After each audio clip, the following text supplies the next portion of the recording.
So thanks for joining me to listen the first lecture on our chapter 3 regarding the wave motion of light. So before I start describing about our moving perturbation, I would like to briefly introduce to you the other lectures that we have in this chapter, so that I will go through the list. Bear with me or skip to the actual lecture, but I think introduction is a pretty good one to get started at what we will be covering during this chapter.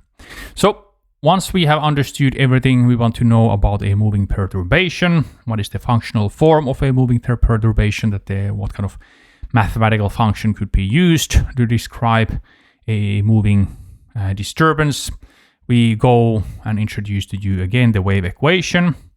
And once we have introduced you the wave equation and the kind of main properties associated with the solutions of wave equation, we will introduce to you in the section 3.3 a concept of a harmonic wave. So basically time harmonic waves, where they have the time evolution, time dependence, resembling a sinusoidal function. And once this concept of a harmonic wave, this is the simplest solution into the wave equation we can imagine, like it has been introduced, we can move forward and see what kind of properties are related to this harmonic wave and its concept. And there mainly in 3.4 we will be speaking a little bit about the phase of the wave and the phase velocity of the wave. So essentially what is the speed of this time harmonic wave inside a medium. And then once we know everything there is to know about a time harmonic wave, a single wave, we will be introducing to you in 3.5 the superposition principle.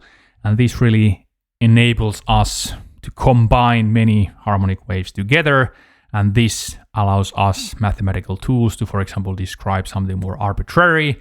So, for example, this moving perturbation we started with. So this is the kind of key thing here. We form a wave equation first and solve it for the simplest possible case of a time harmonic wave. And with the principle of superposition, we can now generalize, we can sum many time harmonic waves together and form more arbitrary looking waves. And then in 3.6, we describe and start describing the waves, time harmonic waves, using complex numbers. So we introduce to you the complex representation of waves, so that we do not need to just use sines and cosines all the time, but we kind of use a mathematically more elegant complex exponential notation way of representation of the waves. This is really helpful in the future. And after that, we generalize. And up until this moment, we have been dealing with plane waves, but we will show you more about the mathematics, that how we can actually describe things and what's a plane wave and how it gets defined. And then once we can describe how the wave also propagates in space, we can generalize the wave equation into the 3 dimensions, so that now we can, even in addition of describing a plane wave that would be just propagating in a, let's say, called a z direction, we can now, after learning 3.8, we can understand how we can form a plane wave that propagates in an arbitrary direction. And this arbitrary direction is then being defined by the wave vector k.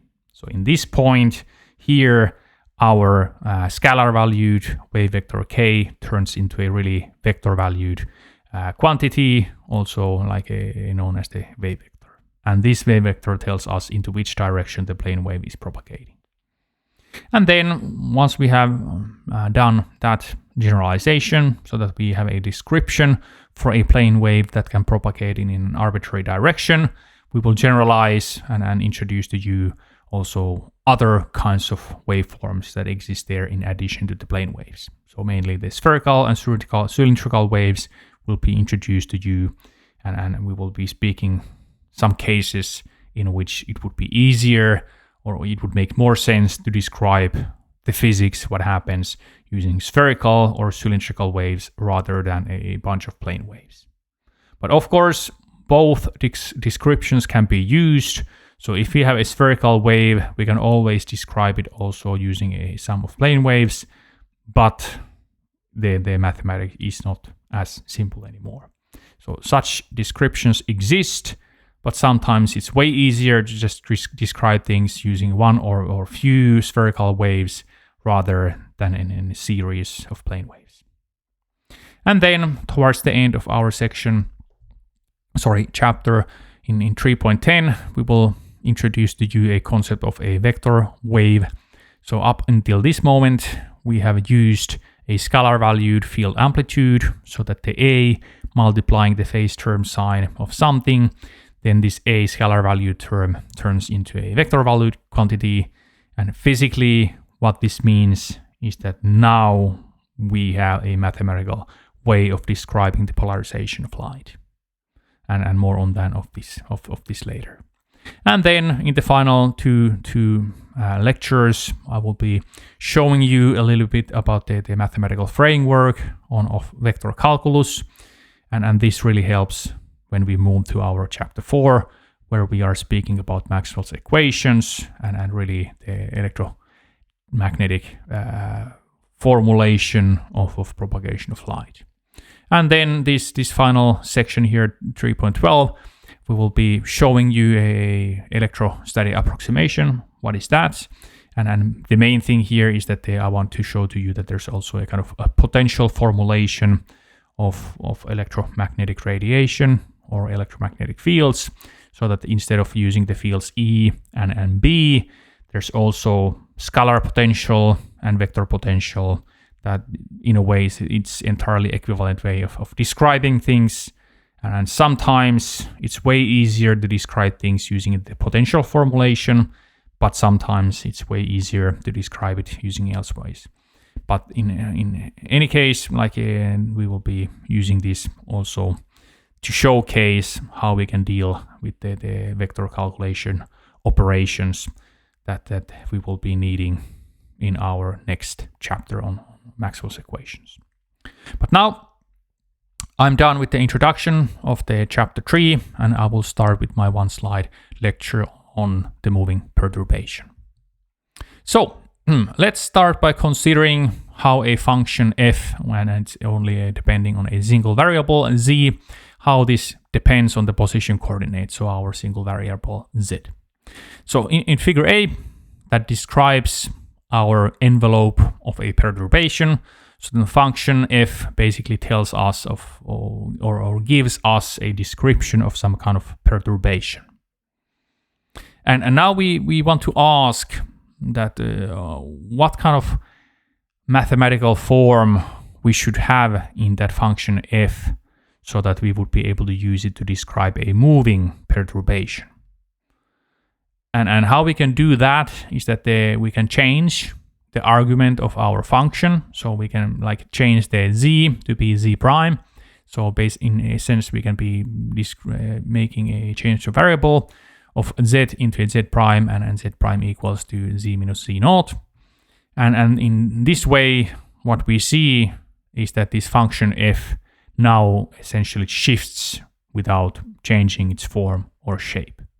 And this is described graphically in the B figure. So we just change the coordinate system. So we add a little bit into the function along the z direction, so to speak.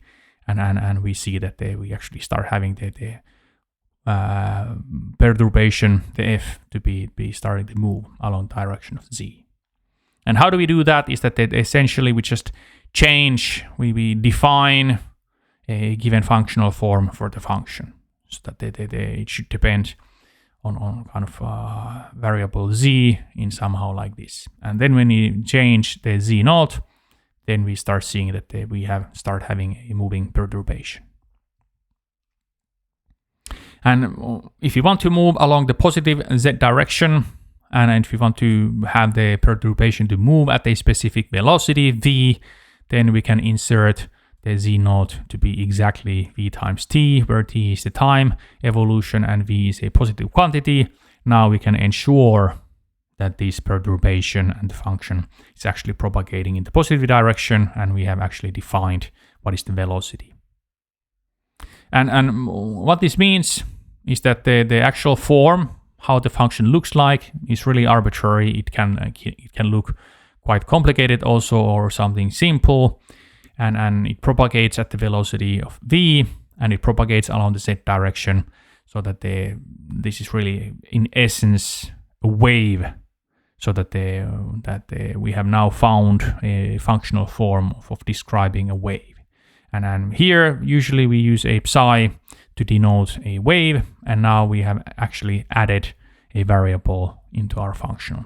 So that now the psi, the wave, is a function of two variables, z and t time, and of course in the original notation the psi equals the function f.